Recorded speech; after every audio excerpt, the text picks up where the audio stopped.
New York Rangers top center prospect Bryce McConnell-Barker, and I really don't even think it's close. He's by far the best center prospect currently in the Rangers system, and he's a very good one at that. We're going to be taking a look at kind of the scouting report on him, a player breakdown, prospect report, talking about him, his play style, his game, what it looks like, how good he is right now, how good he can be in the future, and how big of an impact he could make on the Rangers one day, and what his ceiling and kind of floor is looking like as well as a prospect, and obviously one day could become a very good pro player, I might add. But taking a look, starting things off here, obviously I'm going to be covering all prospects in the Rangers system currently, so go check those videos out if you haven't already. I have a couple up on the channel already of a playlist of all the prospects I'm covering, because there's not a ton going on right now in the NHL world, so we're going to be taking a look at some prospects, some scouting reports and stuff like that on those guys currently in the Rangers system. But carrying on here with Bryce McConnell-Barker, the top center prospect in the Rangers system.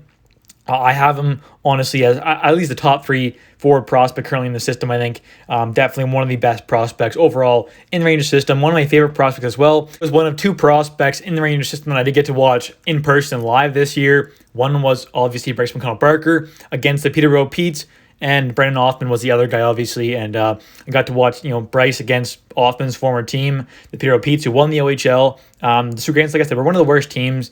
They ended up losing that game. The Petes won, but he still played pretty solid. His team was quite awful this year, one of the worst teams in the entire O. So I thought he played all right for what he had to work with and stuff. But overall, he is a fantastic two-way center, and a big emphasis on the two-way game. His offensive game was amazing this year. Like, he really broke out offensively. But last year, the season before that, 2021 and 2022, going into his draft year kind of thing, that was the big question mark. Was his defensive game was absolutely fantastic. He was looking like a great two-way center, but could that offensive game break out? And it did. It honestly did. In that season there, in his draft year, had 68 games played, 49 points. In the playoffs, had 10 games played, 5 points. So looked pretty solid in the regular season and in the playoffs in 2021 and 2022, his draft year. And then going into this first year of being a drafted player, was the captain of the Soo Greyhounds this past season, had 68 games played, 77 points, 30 goals, 47 assists. Like I said, wasn't an awful team, was a dash 27, but he was playing with some bad guys. He was one of the worst teams in the entire OHL, so you don't need to take a look at that too much, because he didn't have a whole lot to work with, but he played quite great. And, this is the guy who maybe he makes the Team Canada World Juniors. It's possible this for upcoming season. Hasn't really played a whole lot with Team Canada at all, but maybe he can, who knows. We'll have to wait and see. But overall, though, is pretty great. He signed essentially a contract, but is going to go play in the OHL for this season, and then after this season we'll probably make the move to Hartford for a year or two, and then we'll hopefully make the Rangers. But he's a 6'2", 194-pound centerman, still 19. He's a fairly young prospect, not too old, 19, turning 20 in June, so he'll be 19 for this entire season.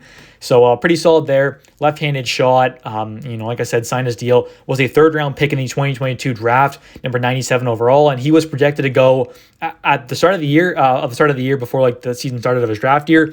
He was kind of projected to go late first, early second, and even once the draft kind of started, he was expected to go somewhere in the second round kind of thing with his upside, and most people thought he had. So getting him in the third round was a pretty great pick there, and he was the same draft as Adam Sikora, who was a second rounder that year. And overall, though, the Rangers made out really good with those two guys, that's for sure.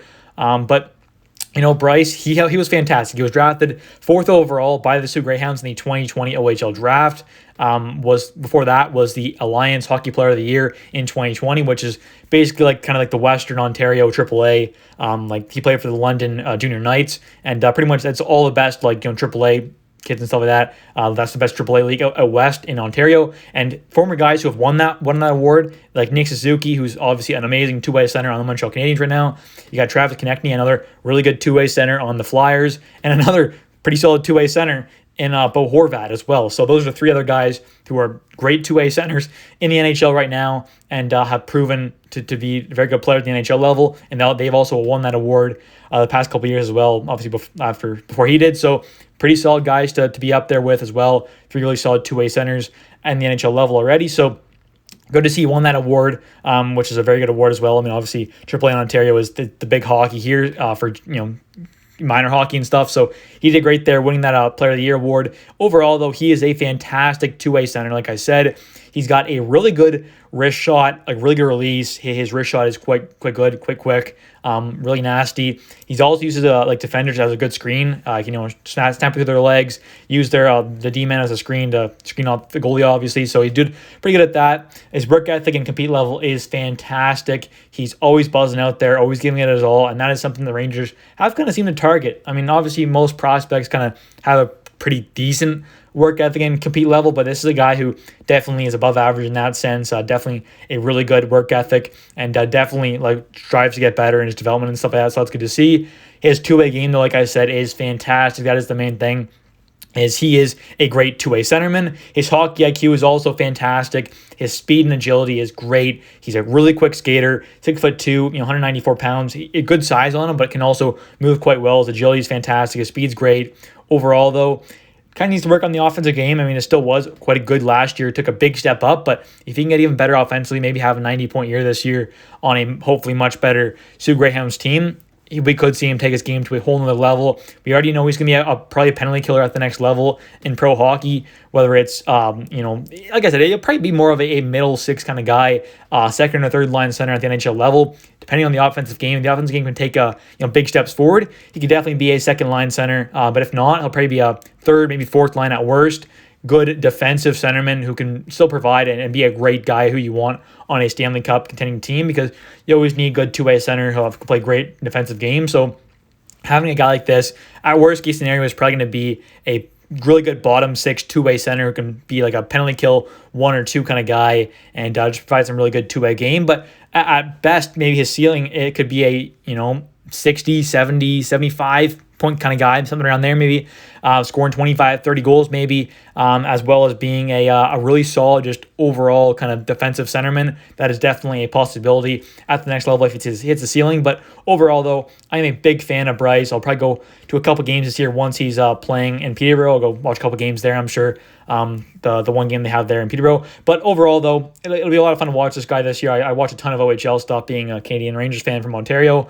So I'm watching a ton of him this year, and should be a lot of fun to watch. And hopefully the Soo Greyhounds can have a much better team this year, potentially go on a deep, long playoff run, because he's a fantastic player. Just had an awful team that last year. They were one of the worst teams in the OHL, and there's really not much he could have done to fix that, because it's not like the NBA where you can have one stellar guy and he can carry the team. In hockey, it's not quite like that. So hopefully his team can be much better next year, but they are projected to be a much better team, and at least a playoff team next year as well. So hopefully we can see him going on a deep, long playoff run with the Soo Greyhounds. But overall, though, he's one of my favorite prospects, and definitely got to keep an eye on moving forward, because he is a great two-way centerman, and definitely could one day be a great two-way center at the NHL level. But anyways, guys, thanks for watching. Hope you guys have enjoyed. If you have, please smash the like button and definitely subscribe for daily New York Rangers content. Thanks for watching, and see ya.